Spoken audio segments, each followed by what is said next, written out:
Alors, bonjour à tous, bonjour à toutes, bonjour Patrick Martin. Bonjour Axel.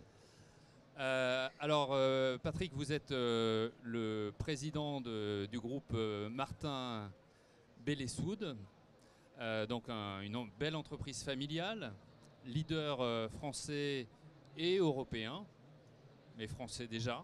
Potentiellement. Potentiellement européen, de la distribution professionnelle, donc pour le bâtiment, l'industrie. Mais vous êtes aussi donc président délégué du MEDEF. Donc Geoffroy était ici hier.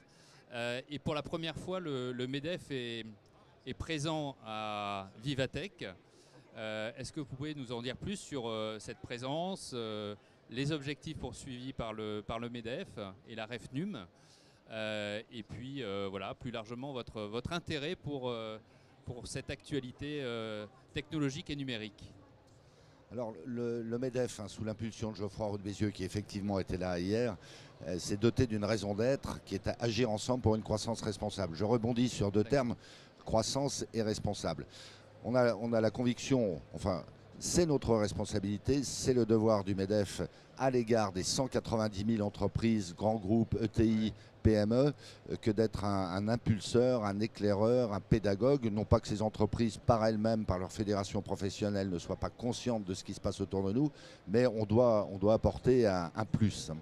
Et dans les plus que l'on doit apporter, je reviens sur la notion de responsabilité, il y a quelques enjeux absolument majeurs, ESG et RSE, mais qui d'ailleurs se croisent avec ces notions de ESG, la digitalisation. On est intimement convaincu, et chaque jour un peu plus, que le digital est un point de passage obligé, très exaltant d'ailleurs, non seulement de la pérennité, mais de la croissance de nos entreprises, de leur projection à l'international. Et on sait qu'il y a des choses absolument magnifiques qui se font en France, mais qu'il faut aller plus loin encore et propager cette culture, ces outils, ces stratégies sur tous les secteurs d'activité, sur toutes les tailles d'entreprise. Donc le MEDEF, très naturellement en un sens, Geoffroy Roux de Bézieux, a considéré qu'on avait toute notre place ici, on était sollicité par ailleurs, et ça a permis de faire converger une opération assez puissante qu'on mène nous depuis plusieurs années, qui est la REF numérique, avec Vivatech, qui est un salon de référence, on en a la démonstration. Très bien. Alors Patrick, vous parlez de la transformation numérique des entreprises. Mise à l'honneur à travers bien sûr ce qui nous est arrivé avec la pandémie, mais aussi aujourd'hui la refonte de tous nos flux logistiques.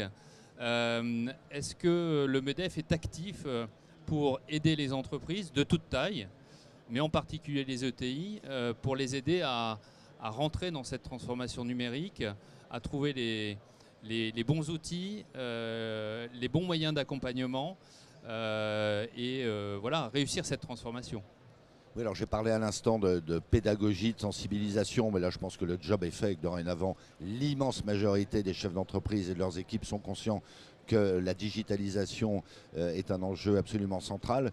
Et puis après, le MEDEF, c'est sa vocation.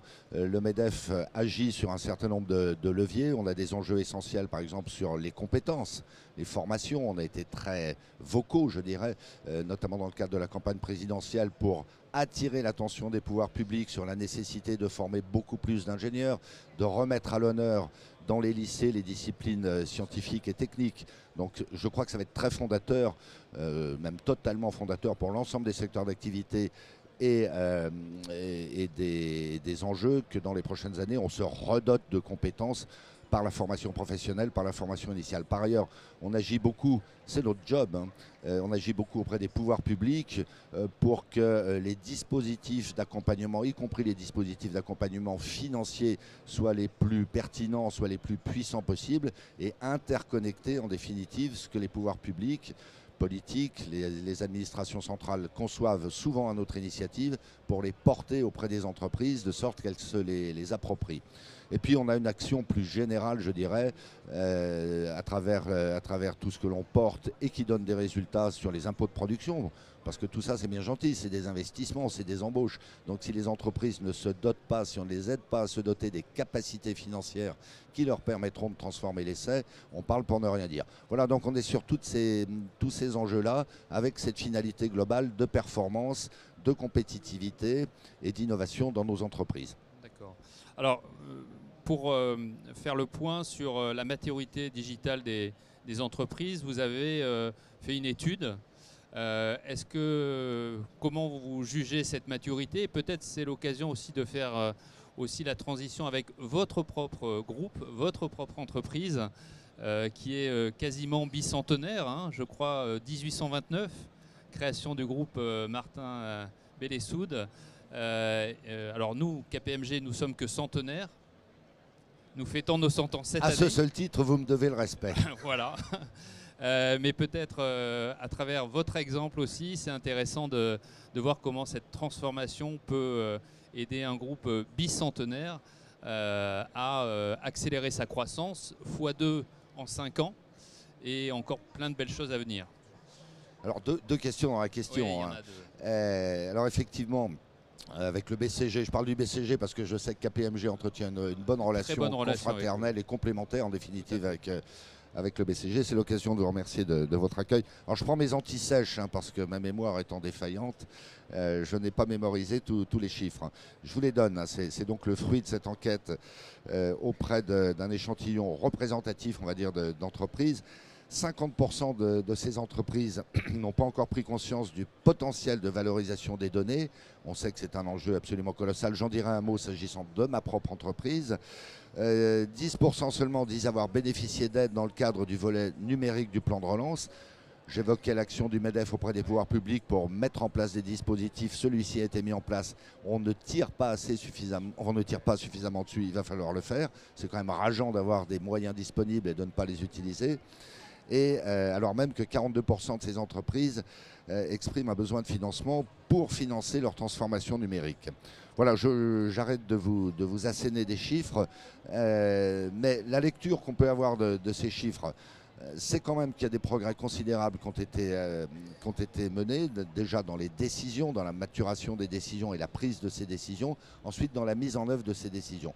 Il n'en demeure pas moins que cette étude le démontre, on a encore des marges de progression considérables et singulièrement par comparaison avec d'autres pays, avec les entreprises d'autres pays. C'est vrai en Europe, c'est vrai a fortiori en Asie et aux États-Unis.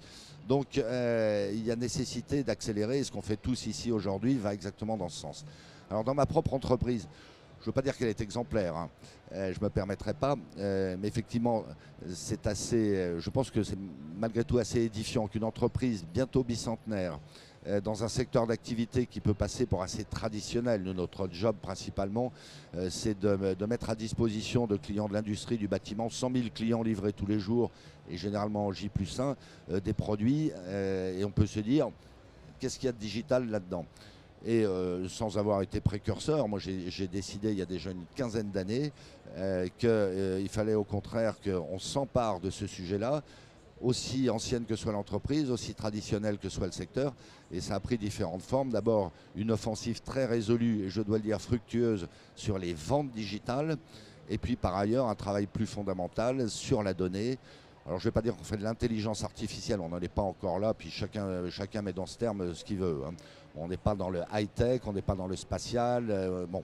Mais ça s'est traduit par quoi? Ça s'est traduit par le fait que sur un effectif dorénavant de 3000 salariés, alors qu'on n'avait pour ainsi dire aucun poste lié au digital à proprement parler il y a 15 ans, on a dorénavant 120 personnes qui sont consacrées à ça, sous les différentes formes que je viens d'évoquer, et sur des profils que sincèrement, je n'imaginais pas recruter il y a 15 ans encore. Je veux dire par là des ingénieurs de très haut niveau, alors que notre référentiel et notre culture et notre historique, c'est de recruter des commerciaux, c'est de recruter des logisticiens. Et je finis là-dessus, peut-être en enfonçant une porte ouverte parce qu'on est devant un public extrêmement averti, pour dire que dans mon entreprise, mais c'est vrai dans toutes les entreprises, en fait ce sujet du digital imprègne en définitive toutes les fonctions de l'entreprise. bien sûr, le commerce, si vous voulez, nous on gère, ça peut paraître dérisoire pour certains, moi ça m'a impressionné quand j'en ai pris conscience, on gère 10 milliards de données, qui sont des données produits, qui sont des données clients. Au regard d'un chiffre d'affaires qui va passer le milliard cette année, ça fait quand même une masse de données considérable et qu'on n'exploitait pas jusque-là, qu'on ne structurait pas, qu'on ne fiabilisait pas. Donc ça impacte notre cœur de métier qui est le commerce, ça impacte considérablement la supply chain, comme on dit élégamment maintenant. On pratiquait, mais nos confrères de la même manière et beaucoup de secteurs d'activité, on pratiquait une logistique entre guillemets à la papa.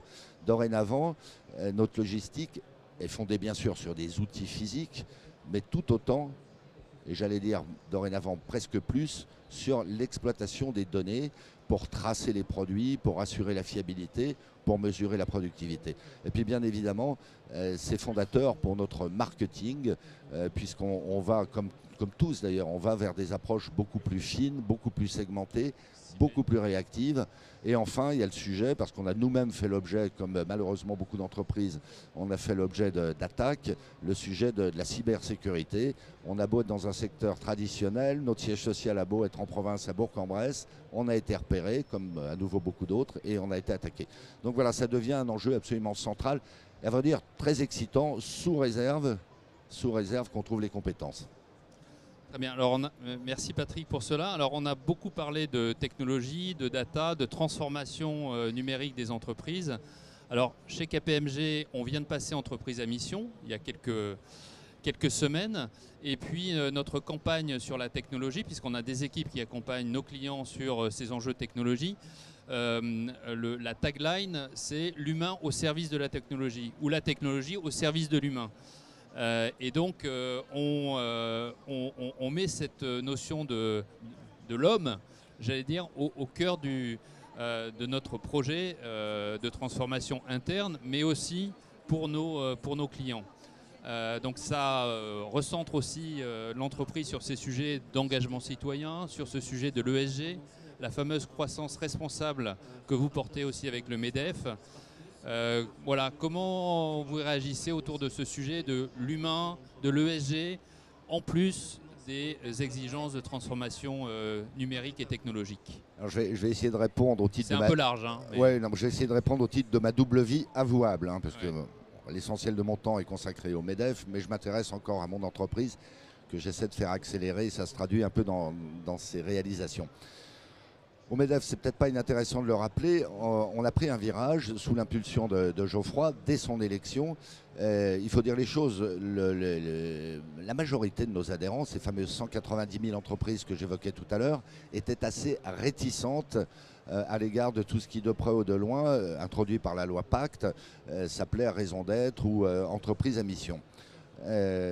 Avec Geoffroy, on a considéré qu'il fallait prendre ce virage, quitte à brusquer un petit peu certains adhérents qui, je le redis, étaient assez réticents. On s'en porte bien, ça remonte à début 2019 et depuis lors on voit, c'est pas parce que le MEDEF s'est doté d'une raison d'être que c'est advenu, mais on voit bien que très majoritairement dorénavant nos adhérents, quelle qu'en soit la taille, quel qu'en soit le secteur d'activité, ont pris conscience que c'était absolument fondateur et ça ne se résume pas à la marque employeur, à l'attractivité, ça n'est pas cosmétique, ça imprègne dorénavant les stratégies, les comportements, les organisations. Donc on est très résolu là-dessus. S'agissant de ma propre entreprise, alors c'est amusant parce que nous, on n'est pas encore passé en entreprise à mission, je suis un petit peu réservé, mais chacun son choix. On est en train de travailler sur une raison d'être, mais quoi qu'il en soit, on s'est doté d'une baseline qui est, et on retombe sur cette notion d'humain qui est évidemment centrale. Alors pour nous, c'est la distribution, c'est mon métier essentiellement, la distribution humainement augmentée. C'est-à-dire qu'on peut bien parler du digital, j'ai parlé de supply chain, moi je viens d'investir 100 millions d'euros, je vais réinvestir 100 millions d'euros sur des plateformes logistiques de dernière génération, très environnementales, BIM, je ne sais quoi. Mais je crois qu'on en est tous conscients et les tensions qui existent actuellement sur le marché de l'emploi et qui ne se dissiperont pas dans les prochaines années, ça sera peut-être même l'inverse, tout ça nous renvoie, pour ceux qui l'avaient perdu de vue, à cette idée centrale que tout passe par les hommes. À nouveau, ça ne nous exonère pas d'investissement et de réflexion sur le digital, sur la supply chain, sur le marketing, j'en passe des meilleurs. l'enjeu de la compétence est central et la France, malheureusement, a décroché dans un certain nombre de compartiments du jeu. Il faut vite qu'on se remette à niveau. C'est les entreprises, les organisations patronales qui auront un rôle fondateur là-dedans. Alors, merci Patrick pour ces quelques mots. Alors, si la France a décroché, je crois que quand même ce salon Vivatech qui met la France quand même au centre du monde, hein, puisqu'on a des dirigeants des plus grands groupes et des dirigeants mondiaux qui sont présents sur ce salon. Pour l'entreprise à mission, rien n'est perdu. On a démarré chez KPMG en 2017 avec une raison d'être, et puis petit à petit, le chemin... et on a construit cette ambition de passage à l'entreprise à mission. C'est comme dans le bouddhisme, hein, il faut cheminer pour accéder à la sagesse suprême. Voilà. On va démarrer une expédition, Learning Expedition, avec un certain nombre de dirigeants du MEDEF. Est-ce que vous avez quelques mots à leur dire pour conclure cette keynote qui était... Non, mais saluer nos amis de Proscenium, hein, qui est... Les autres n'étant pas là, je le dis, oui. L'élite du MEDEF, dans des dirigeants de TI, indépendantes ou pas, qui, sauf erreur de ma part, aiment bien se retrouver entre eux, hein, sur des sujets de réflexion ou de découverte, exactement ce qu'on fait aujourd'hui, ou sur des événements plus ludiques, parce qu'on a besoin de ça aussi. Mais je m'écarte un petit peu de la question en disant deux choses. Évidemment, on est très fiers que Vivatech se déroule en France. C'est quand même au niveau mondial une manifestation de référence. C'est une initiative privée au départ. Et je crois qu'on n'est jamais si bien servi que par soi-même. Et on voit la profusion d'entreprises françaises ou internationales qui sont représentées ici même. Donc c'est un motif de fierté. Ce que j'ai pu dire tout à l'heure sur la dégradation du niveau de compétence de l'enseignement français tout à l'heure, c'est pas du tout de la résignation, c'est un signal d'alarme qu'on a tiré. Enfin, il nous manque 10 000 ingénieurs par an, hein, donc on est tout à fait convaincu qu'on va y arriver. Mais il faut de temps en temps tirer le signal d'alarme. Donc c'est une grande fierté pour notre pays que d'avoir cette manifestation de référence. Et c'est pour ça que d'ailleurs le MEDEF, on l'a dit tout à l'heure, s'y associe avec beaucoup de conviction.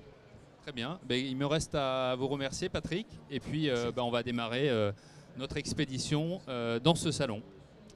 Merci à tous. Peut-être avez-vous des questions pour... je ne sais pas si c'est l'occasion d'avoir... Tout a été dit. Hein. Au bas mot. Ok. Ben, merci Patrick. Merci encore.